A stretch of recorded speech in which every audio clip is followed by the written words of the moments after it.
Itsfrombryce.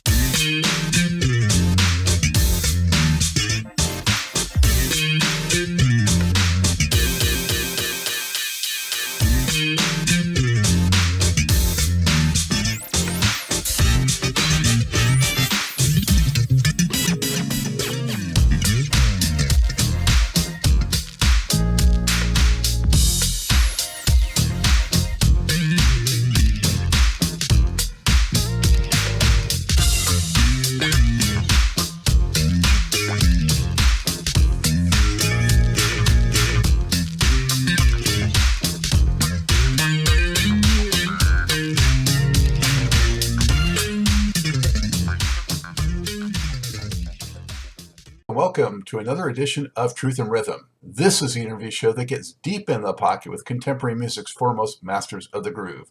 I am your host, Scott Dr. GX Goldfine. If you enjoy this programming, subscribe to the Funk and Stuff channel on YouTube, which is where Truth and Rhythm lives, and be an advocate by spreading the word among fellow funk, jazz, and R&B music lovers.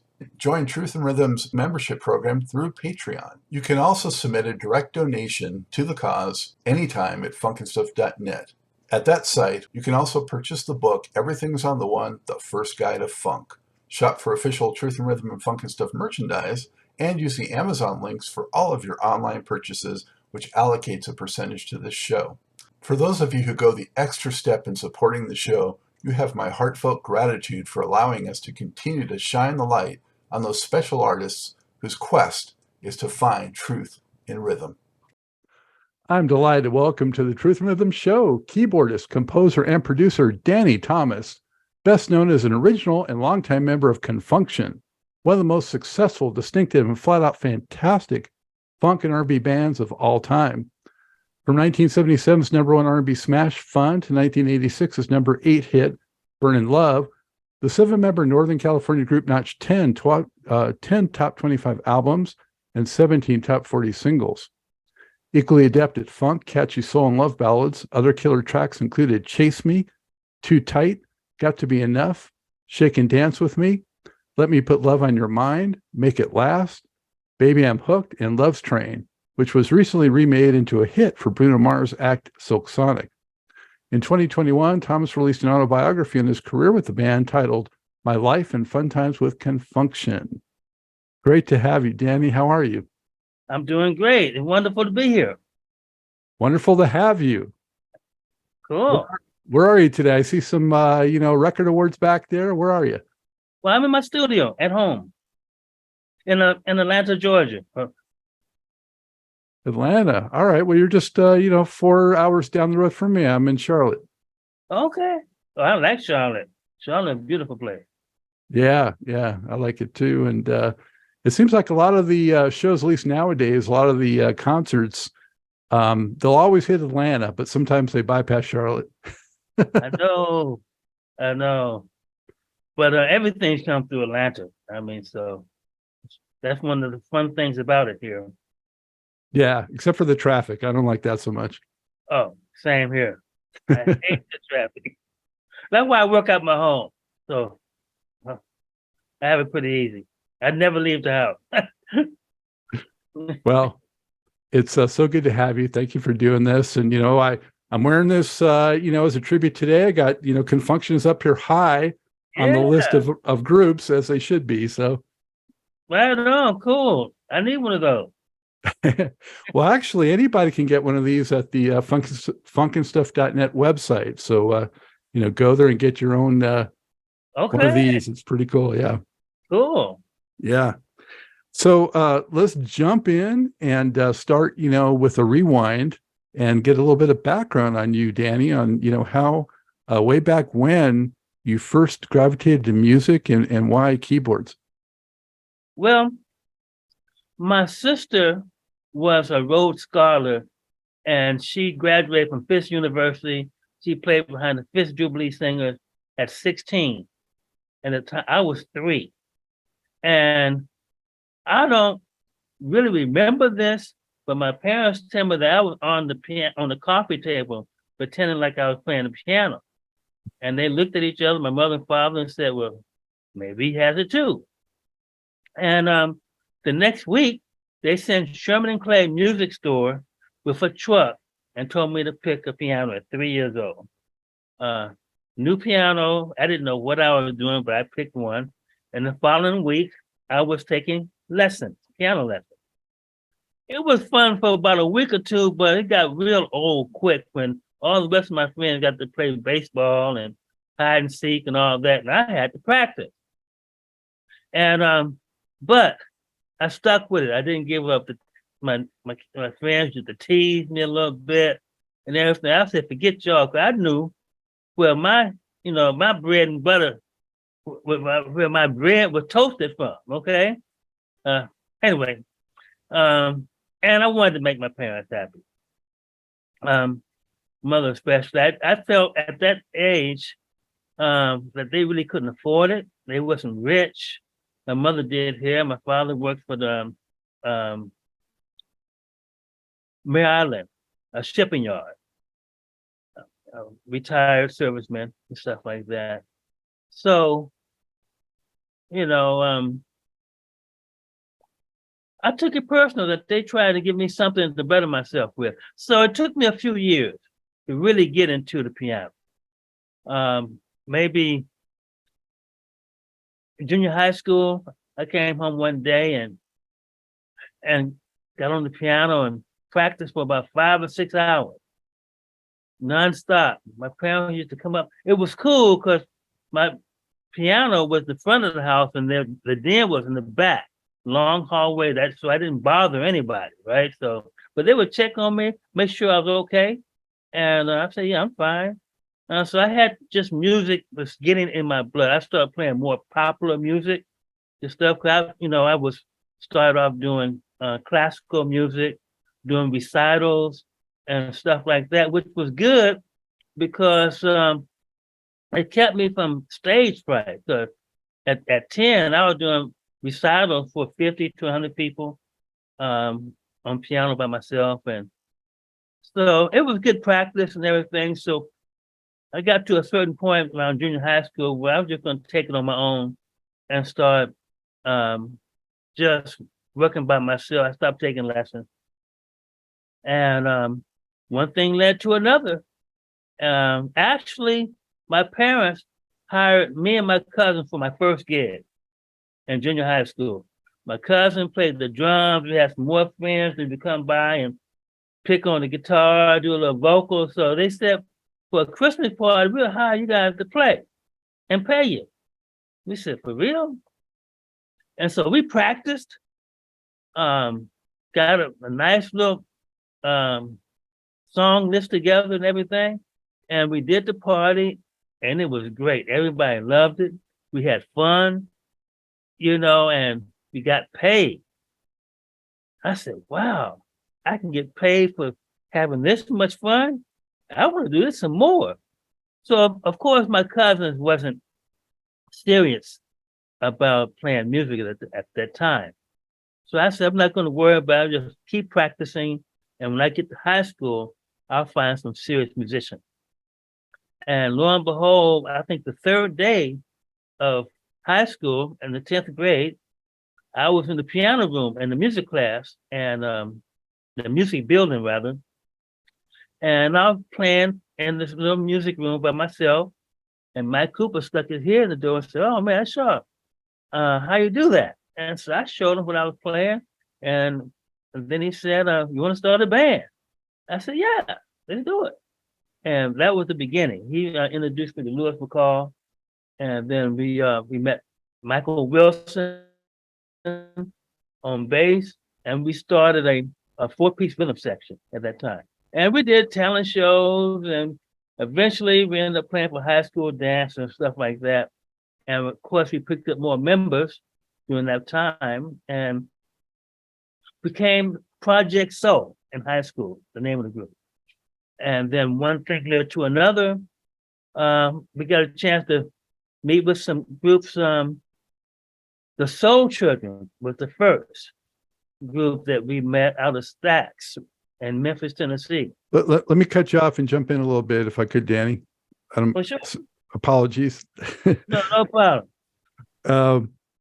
So you were about 15 or so when you first met Cooper? Yes. And what were your first impressions of those guys? Oh, well, Michael was cool. We became best friends. Matter of fact, I mean, when he bought his first car, I was there. It was a U58 Chevy, I believe it was. And so he would take off. I was watching the tailpipe to make sure it wasn't smoking too much and that sort of thing. Actually, he taught me how to drive his 3-speed on the column during that time in high school. And we have just our love for music and respect for each other really kept the whole group together for as many years as we stayed together, I would say. And who were some of your early influences and favorites, in terms of other artists? Well, when we first started, we was an instrumental band. We did stuff like Wes Montgomery, Jimmy Smith, Jack McDuff, um, excuse them. I'm trying to think of, different people, but it was jazz orientated. And then as we progressed, actually, we rehearsed in my garage, and my mother would listen and make comments from time to time. And then one day she came to us and said, we have to learn how to sing because being an instrumental band will only get us so far. We need some vocals. We need to add some vocals to our group. And we said, okay, we thought about it. Well, Michael, he took that to heart and he started learning songs, started singing. Okay. And then we had to back him up with vocals, and amazing enough, he could sing. Okay. He had a great voice. And so one thing led to another. Then the bands that was around us in the Bay Area, Tower Power, we was interested. We were looking at Stax Records really close, and so we liked that Memphis horn sound and everything. So we immediately Carl Fuller was a classmate of ours, and we asked him, invited him to be in the group on trumpet, and then we had another friend on saxophone that joined the group, and Felton, we wanted to round off the horn section with a trombone. And we did. We felt, matter of fact, Felton played trumpet in his band as well as guitar and keyboards. He had another band. He had his own band as well, but he learned trombone to be able to play with us and Project Soul. So you guys were into jazz and Stax, and I'm guessing also probably people like Earth, Wind, and Fire, and right? Oh yeah, well, our hometown favorite was Sly and the Family Stone. We came from there, so we definitely got into the funk thing. We started off in jazz, but as we got going, we at the funk, the Earth, Wind, and Fire was very important in our expression, and as far as was a great inspiration to us. And again, we followed those Stax artists as well. Yeah, because I always felt like, if I had to pick one group that can function sort of was similar to, I would have said Earth, Wind, and Fire, because you had that, bright, horny kind of sound, and you had, the strength in ballads and the strength in funk and the strength in kind of pop R&B. You had all of it, just kind of like Earth, Wind, and Fire did too. Yes. I agree. We looked at them very closely and tried to put our own style. We tried to keep our own identity, but we did, borrow from people that we liked. Matter of fact, when Fun went #1, we knocked Earth, Wind, and Fire out of the #1 spot on the billboards. How cool is that? That was exciting. Yes, sir. Yeah, so we didn't mention it, Danny, but you all were from Vallejo, California, specifically. And for those who don't know, that's how far from like San Francisco, would you say? About 30 miles. Yeah. Mm-hmm. So it's the Bay Area and Yes. California, which, as you said, just such a great, late 60s, early 70s hotspot, with Sly and Grand Central Station and Tower of Power and the rock groups too, Santana, Jefferson Airplane, Grateful Dead. Exactly. Yeah. Every weekend we used to go to Fillmore West and watch the Who and the Chamber Brothers. Like you say, Santana played there quite often. It was a great place to be at that time. Mm-hmm. So early on, would you say Michael was the leader pretty much, or who kind of like was, really the one that kind of set the tone for the group? Well, Michael was the lead vocalist and everything. At the time, I kind of handled the business. I booked the band. I made up the contracts. Our first contracts, I had our name on it, Project Soul. I actually borrowed a union contract and just put our name on it. So I knew all the T's and the I's were dotted, but I wanted to represent the group. And we just had meetings and we just communicated very well. But I gave Michael credit for really, covering and handling the vocals. And then when Felton came into the group, he as well was the lead vocalist as well. He did everything that Michael didn't do. He covered the high parts, and Michael kind of did the strong tenor parts. Again, you guys completely had your own style and sound, but still, it's kind of like Cooper is the Maurice White and Felton is the Philip Bailey. Yeah, exactly. Yeah. And if you're going to emulate anyone, what a great model to emulate. So no big deal there. And everyone back then was taking a little bit from here and a little bit from there and putting it together. But most of the groups had their own sound, which was part of what made that era so fantastic too. Yes, exactly. And by us being, from the Bay Area, we kind of kept the funk in our, in our brand, right? And be able to do both, do the heavy funk stuff and then do ballads as well. It kind of separated us apart from a lot of the, just say, funk bands or the balladeers, Yeah, I'll say I'm going to get more into some specific tracks, but I will say that, Confunction definitely didn't just, do a ballad here or there to do it. You guys did it. Thank you. Yeah. So I was going to ask, so when you, what would you say was your first show or, event that kind of like broke the group, that you guys thought, okay, this is going to work. We're going to make it? Well, that's a good question.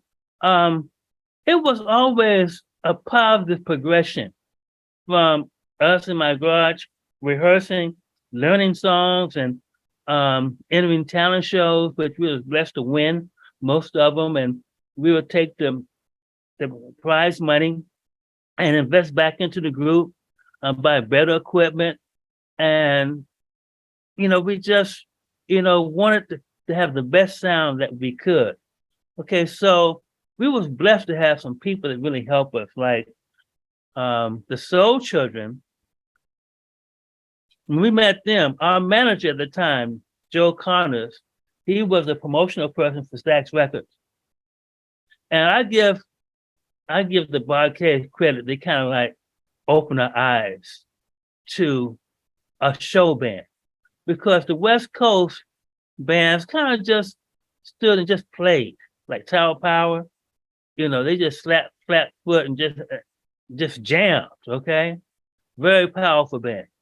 Okay, now the Barcades, when they came to Basin Street West in San Francisco, back when we was in high school, and we was able to open it up for them because we had that little connection. But anytime bands came from Stax Records, we either had backstage pass, or we could open up for the group sometime.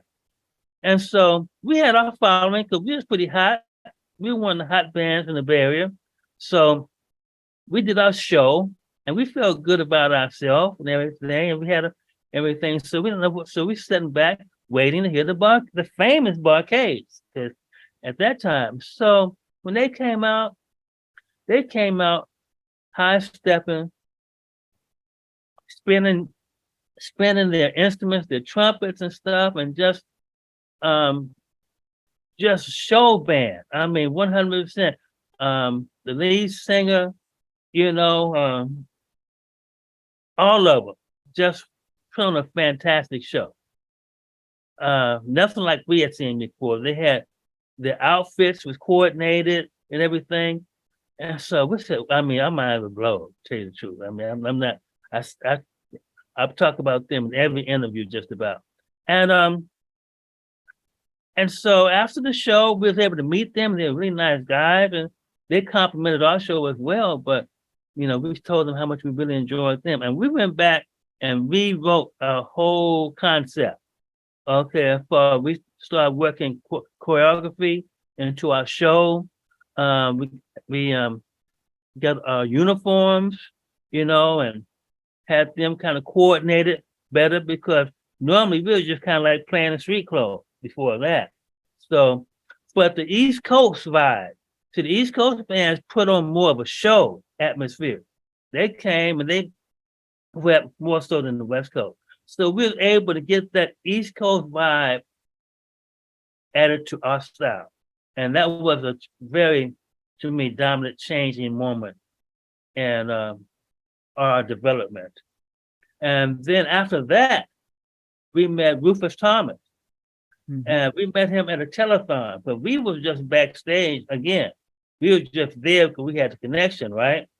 And another rival band was supposed to perform for him. It was a telethon, at least 10,000 people at this thing. I really believe it was more. And Rufus Thomas flew in on a helicopter and landed right by the stage. Popped on stage and said, "You guys ready to go?" This moment before he's supposed to perform. And the group said, "What you want us to play?" He said, "Funky Chicken, of course." And I said, "We don't know it." And somebody in our band, I still have today, don't know who did it. We know it. That's our favorite band. That's our favorite song. We play it every week. And so Rufus Thomas said, "Come on." And so literally they grabbed the guitars, the trumpets. I stepped behind the keyboard. Louis jumped on the drums. And moments later, all this happened in like a few minutes. Rufus counted off the song, and we hit the downbeat just like the record. Because when we did cover songs, we tried to emulate the songs as close as possible. That's one of the things that helped our popularity. So when people came to see us, they said we played songs like the record. Sounded like the record. So we played that song for about 5 or 10 minutes. And Rufus Thomas left on the helicopter, took off, and we were just standing there like, wow, what happened? Right? Didn't think too much more about it. Okay. And so a year went by, we ran into the Soul Children again. Now this is a 2-woman, 2-man group, dynamic vocalist, a lot of harmony and stuff. And so we was able to learn their show, and we played for them at the Oakland Auditorium. And that was a mind-blowing experience, because all they brought was a drummer. Our manager told them, we're the baddest band, you don't need to bring no band, we'll learn this show. So they came out, and we learned this show in about a day or two, which was quite an experience, because during those days, we couldn't, download an MP3 or nothing like that. They were literally singing those bass parts. Bum, bum, bum, bum, bum, bum, and that sort of thing. But we picked it up, and we did the show, and we were like really nervous on that show. But that was at that time our biggest show. About 5,000 people at that one. And so we were playing the introduction. So the drummer got off the drums, did a big rim shot, and walked to each one of us. We were still playing, right? And said, "Just a gig, man. Don't worry. Just a gig." And he walked to each one of us, "Man, don't worry about it. It's going to be all right. It's just a gig." And got back on the drums, did a bad rim shot, missed the beat. And we are so shocked what this guy was doing and everything. We forgot how nervous we were, and we was able to do a great show. Soul Children loved it.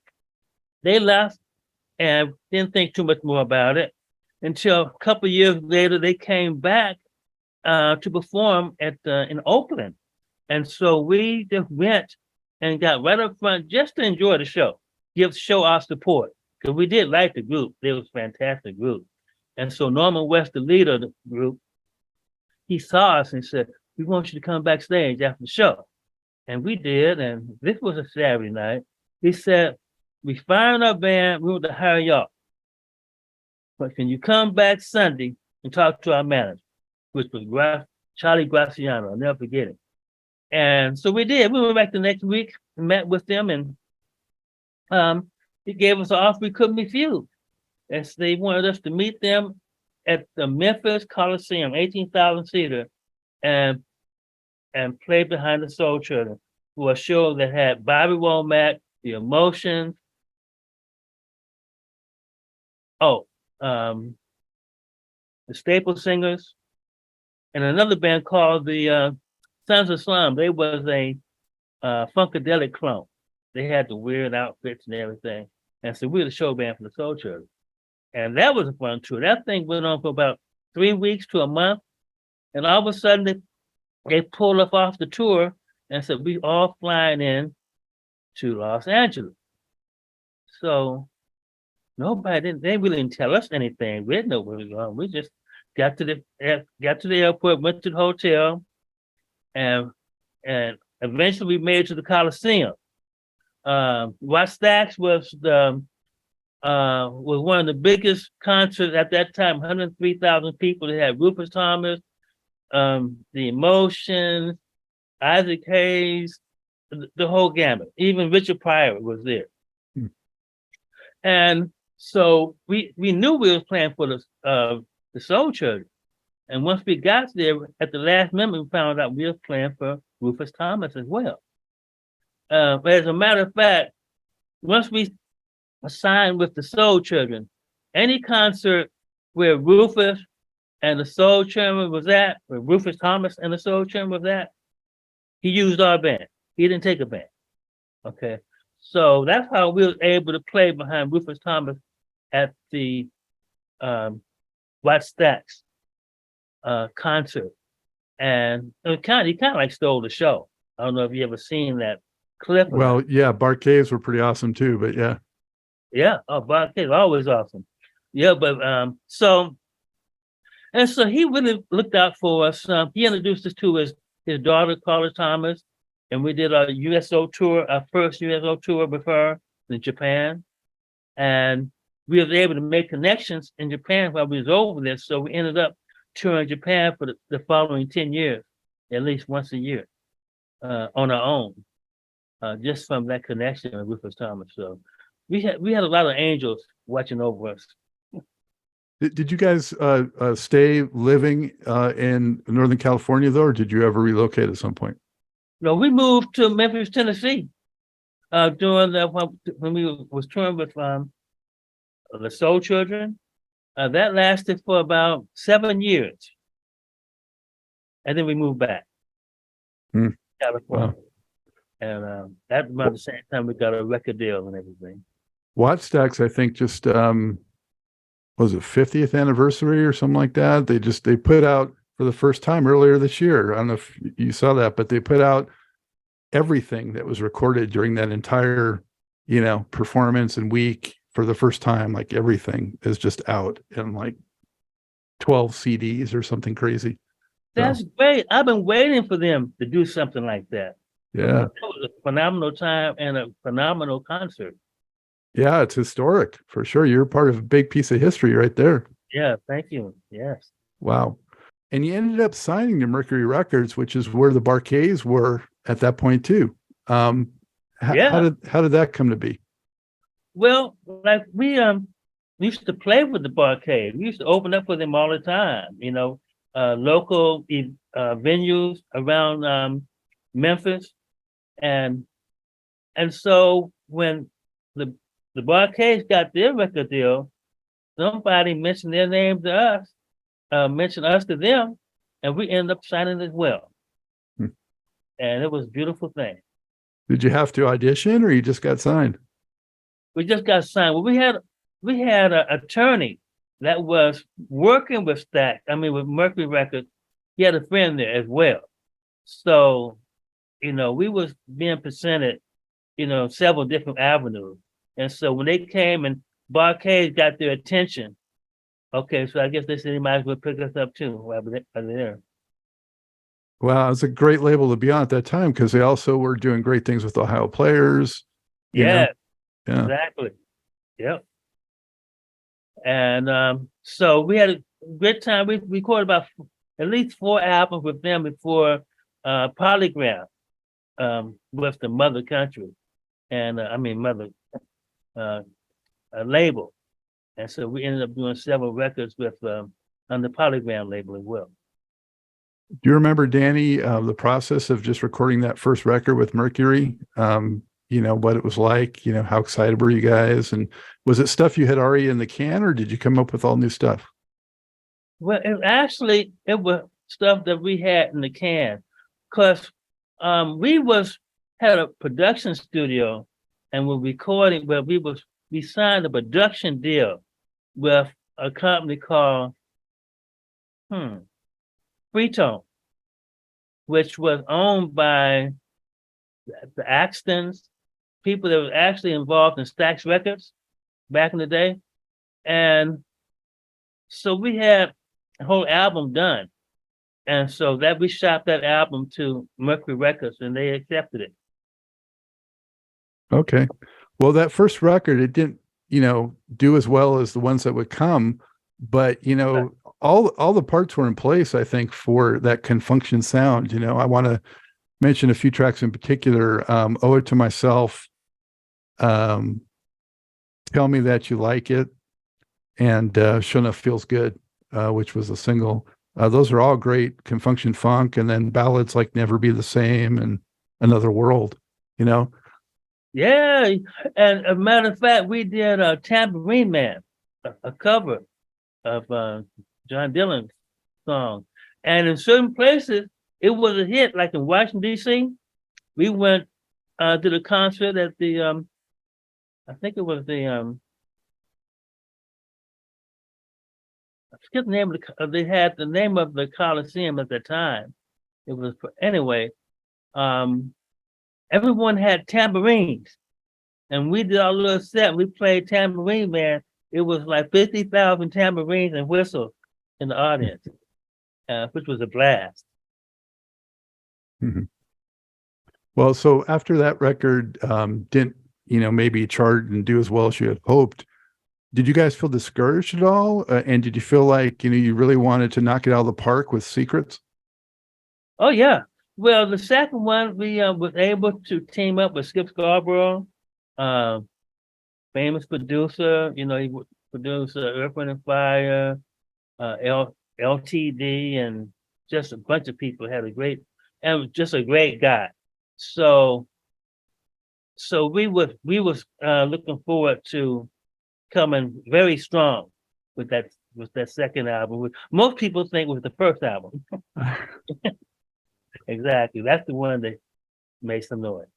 Yeah, I think they spent a little more time putting a nice cover together for you guys with the vault and and all that. And you remember the picture with the big bank vault, and you guys are kind of coming out of it. And oh yeah, always. I got it on the wall here somewhere. Oh yeah, I see it behind you. I see it behind you. That's right. Oh, okay. Yeah.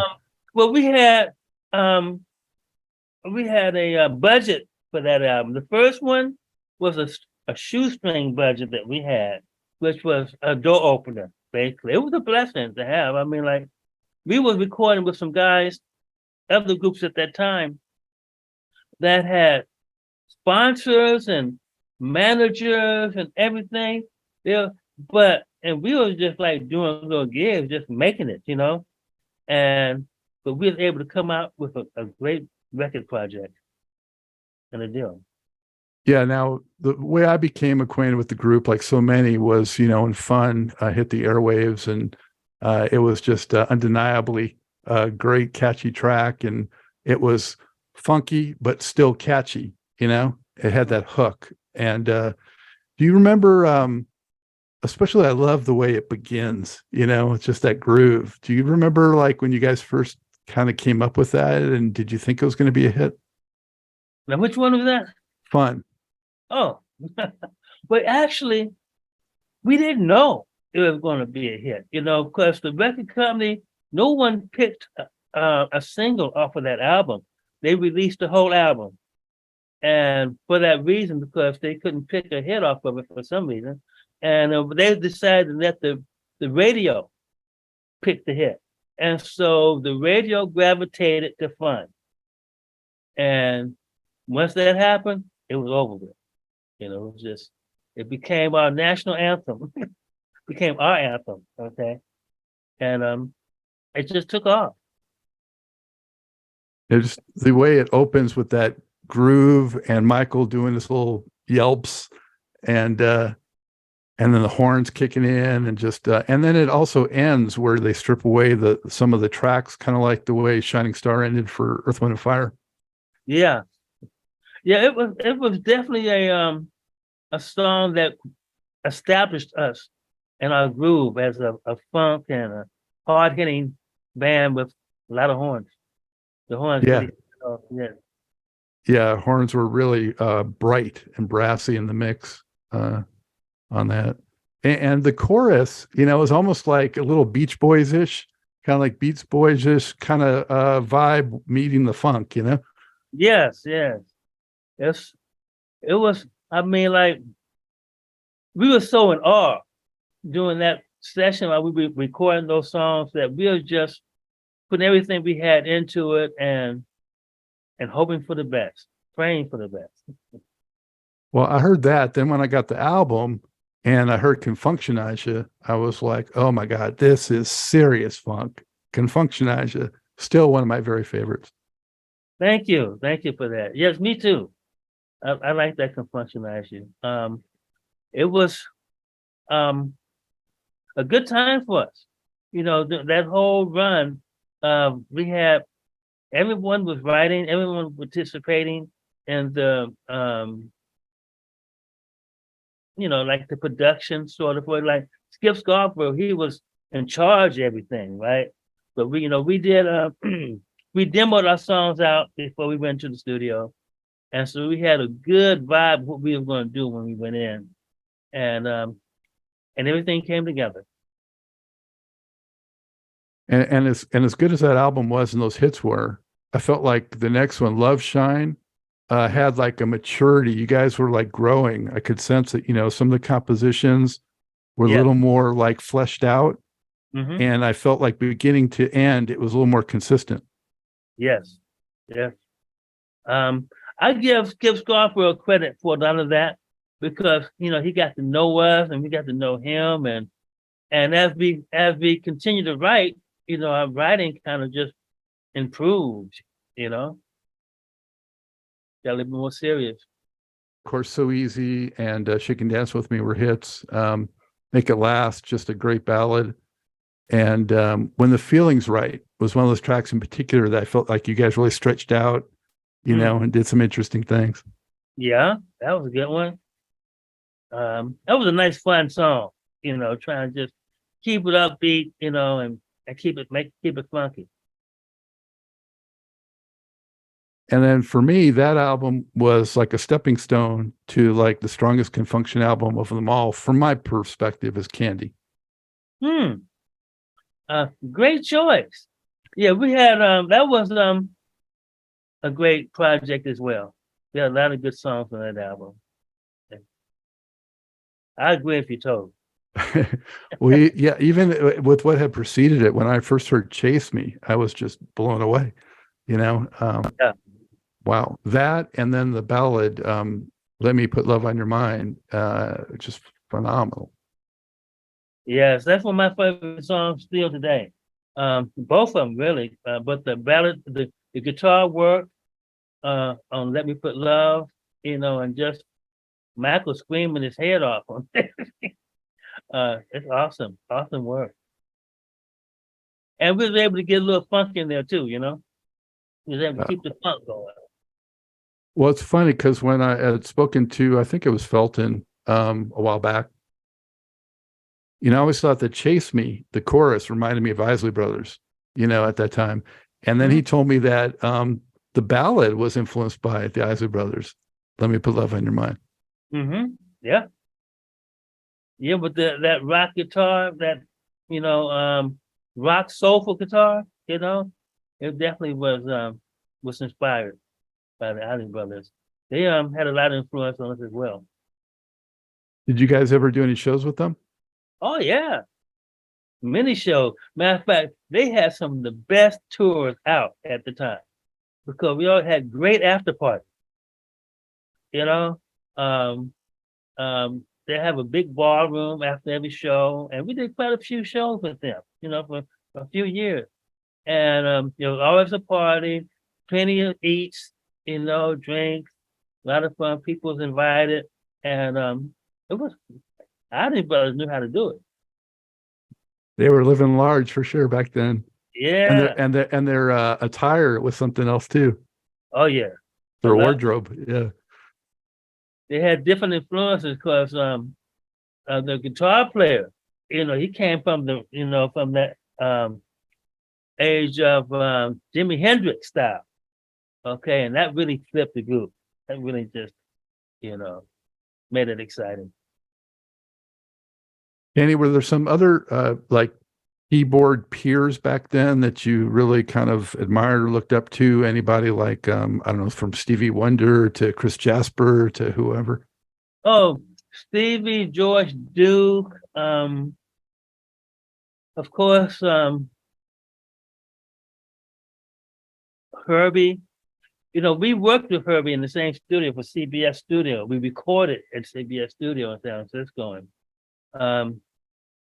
I heard him made a comment in a interview that funk was very intricate to him because anybody could play a bunch of notes, okay, but to be simple and funky was not easy to do, okay, and he gave a lot of credibility to funk musicians. I always liked him for that because he can be funky as well. I mean, we tried again to play on one of our shows, but on one of our songs, but he was a little expensive, for us at that time. Actually, I don't think he was really interested in it, so he priced himself out of the ballpark.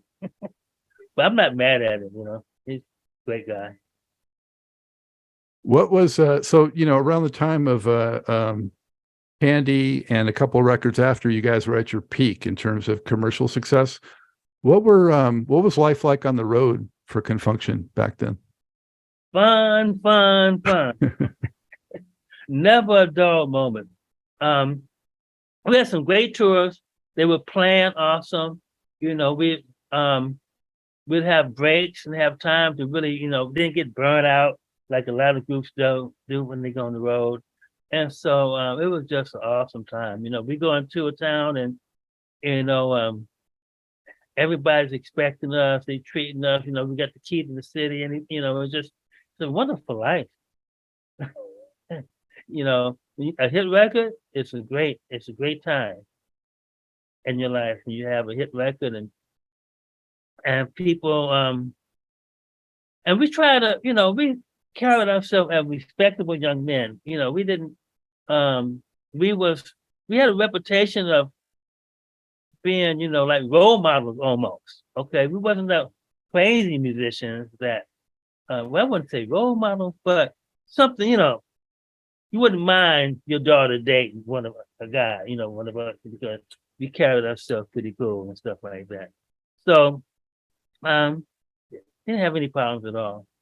Very few problems that I can think of. Believe it or not.